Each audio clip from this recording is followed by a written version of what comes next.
മലയാള cinema മേഖലയിൽ പുതിയ വാഗ്ദാനങ്ങളുമായാണ് progressive film makers എന്ന പുതിയ സംഘടന വരുന്നത്. സംഘടനയുടെ പേര് ശ്രദ്ധിക്കൂ, PFM, പ്രോഗ്രസീവ് ഫിലിം മേക്കേഴ്സ് എന്ന സംഘടന. ആഷിക് കപൂർ ഉണ്ട്, അഞ്ജലി മേനോനുണ്ട്, ലിജോ ജോസ് പല്ലിശ്ശേരിയുണ്ട്, റിമ കല്ലിങ്കലുമുണ്ട്. സംഘടനയുടെ തലപ്പത്ത് ഇവരും മാത്രമല്ല, സംവിധായകൻ വിനയൻ കൂടി ഭാഗമാകുന്നതോടെ പുതിയ സംഘടനയ്ക്ക് വലിയ മുന്നേറ്റമുണ്ടാക്കാൻ കഴിയുമെന്നാണ് വിലയിരുത്തൽ. വിവരങ്ങളുമായി അലി അക്ബർ ഷാ നമുക്കൊപ്പം ചേരുന്നു. അലി അക്ബർ ഷാ, ഈ ഫെഫ്കയും മാക്ടയും ഒക്കെയുള്ള സംഘടനകൾ നിലനിൽക്കുന്നു. അതിൽ ഫെഫ്കയാണ് ഏറ്റവും വലിയ ട്രേഡ് യൂണിയൻ സംഘടന. 8,000-ഓളം ചലച്ചിത്ര പ്രവർത്തകർ ഫെഫ്കയിൽ തന്നെ അംഗങ്ങളായിട്ടുണ്ട്. ഈ സംഘടന നിലവിലിരിക്കുന്ന ഘട്ടത്തിലാണ് പ്രോഗ്രസീവ് ഫിലിം മേക്കേഴ്സ് എന്ന് പറയുന്ന മറ്റൊരു സംഘടന വരാൻ പോകുന്നത്. പൂർണ്ണമായും ട്രേഡ് യൂണിയൻ സ്വഭാവത്തിലുള്ള സംഘടന എന്നാണോ അതിൻ്റെ തലപ്പത്തുള്ളവർ പറയുന്നത്? ബി ഉണ്ണികൃഷ്ണനുമായുള്ള ഒരു അഭിപ്രായ വ്യത്യാസം ഇവരിൽ പലർക്കും ഉണ്ടായിരുന്നു.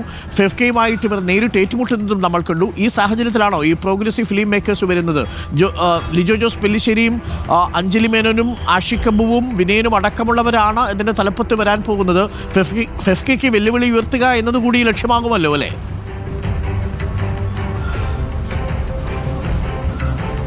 അരുൺകുമാർ, സ്വാഭാവികമായും അങ്ങനെ തന്നെ വേണം കണക്കാക്കാൻ. കാരണം മലയാള സിനിമാ മേഖല അതീവ ഗുരുതരമായ പ്രതിസന്ധികളിലൂടെ കടന്നു പോകുമ്പോഴാണ് വീണ്ടും ഒരു പുതിയ സംഘടന, പ്രോഗ്രസീവ് ഫിലിം മേക്കേഴ്സ് എന്ന് പറയുന്ന പുതിയൊരു സംഘടനയ്ക്ക് രൂപം നൽകാൻ ഈ സിനിമാ പ്രവർത്തകരെല്ലാവരും തന്നെ മുന്നോട്ട് വന്നിരിക്കുന്നത്. ഇതിൽ ഏറ്റവും പ്രധാനമെന്ന് പറയുന്നത് ഈ അതിനിർണായക ഘട്ടങ്ങളിൽ AMM എന്ന സംഘടനയുടെ നിലപാടുമായി ബന്ധപ്പെട്ട് ഉയർന്ന ചോദ്യങ്ങളിൽ ഉൾപ്പെടെ കൃത്യമായ നിലപാട് സ്വീകരിച്ച ആളുകളാണ് ഇതിൻ്റെ തലപ്പത്തിരിക്കുന്നവരിൽ ഭൂരിഭാഗവും എന്നുള്ളതാണ്. പ്രധാനമായും ആഷിക് കപൂർ, അതുപോലെ തന്നെ റിമ കല്ലിങ്കൽ, അഞ്ജലി മേനോൻ, ലിജോ ജോസ് പെല്ലിശ്ശേരി, രാജീവ് രവി ഉൾപ്പെടെയുള്ള ആളുകളാണ് ഈ പറയുന്ന പുതിയ സംഘടനയുടെ തലപ്പത്ത് വരുന്ന ആളുകൾ.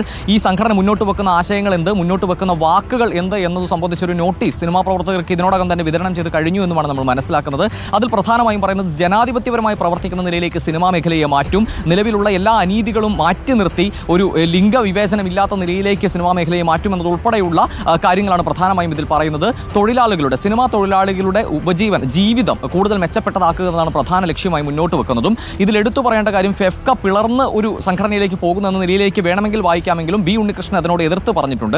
അതേസമയം കാണേണ്ടതിന്റെ തലപ്പത്തിരിക്കുന്ന പ്രധാനികളുടെ ഒരാളായ ആഷിക് കപൂർ കഴിഞ്ഞ ദിവസങ്ങൾക്ക് മുൻപാണ് ഈ ഫെഫ്കയിൽ നിന്നും രാജിവെക്കുന്നത്. അത് ബി ഉണ്ണികൃഷ്ണനോടുള്ള വിയോജിപ്പ് തുറന്ന് പ്രകടിപ്പിച്ചുകൊണ്ട് സോഷ്യൽ മീഡിയയിൽ എഴുതിക്കൊണ്ട് മാധ്യമങ്ങളിലൂടെ ഉൾപ്പെടെ വെളിപ്പെടുത്തിക്കൊണ്ടാണ് അദ്ദേഹം ഫെഫ്കയിൽ നിന്നും രാജിവെക്കുന്ന സാഹചര്യം ഉണ്ടായത്. ആ രാജിക്ക് ശേഷം അദ്ദേഹം പോകുന്നത് പുതിയ സംഘടനയുടെ തലപ്പത്തേക്കാണ്. അപ്പോൾ സ്വാഭാവികമായും ഫെഫ്കയിൽ നിന്നും രാജിവെച്ച ആളുകൾ ഉൾപ്പെടെയുള്ള ആളുകളുടെ ഒരു പുതിയ സംഘടന എന്ന നിലയിൽ, അല്ലെങ്കിൽ ഫെഫ്കയ്ക്ക് ബദലാവുക എന്ന നിലയിലുള്ള ഒരു സംഘടന എന്ന നിലയിൽ തന്നെ വേണ്ടി വരും ഇതിനെ വായിക്കാൻ. മറ്റൊരു പ്രധാന കാര്യം എന്ന് പറയുന്നത്, ബി ഉണ്ണികൃഷ്ണനോട് നേരത്തെ തന്നെ ഇടഞ്ഞു നിൽക്കുന്ന അല്ലെങ്കിൽ തുറന്ന പ്രസ്താവനകൾ നടത്തിക്കൊണ്ടിരിക്കുന്ന സംവിധായകൻ വിനയൻ, മാക്ടയുടെ വിഷയം തൊട്ട് ഇങ്ങോട്ടേക്ക് തുറന്ന വാക്പോര് തന്നെ നടത്തിക്കൊണ്ടിരിക്കുന്ന വിനയൻ കഴിഞ്ഞ ദിവസം ഈ പുതിയ സംഘടനയെ അനുകൂലിച്ചുകൊണ്ട് സംസാരിക്കുകയുണ്ടായി. അദ്ദേഹം ഇതിനോട് ചേർന്ന് പ്രവർത്തിക്കുമെന്ന നിലയിലുള്ള പ്രതികരണവും നടത്തുകയുണ്ടായി. അത്തരത്തിലാണ് എങ്കിൽ വിനയൻ കൂടി ഈ സംഘടനയുടെ തലപ്പത്തേക്ക് വന്നാൽ അത് വലിയൊരു മുന്നേറ്റം ഉണ്ടാക്കുമെന്ന നിലയിൽ തന്നെയാണ് വിലയിരുത്തപ്പെടുന്നത്.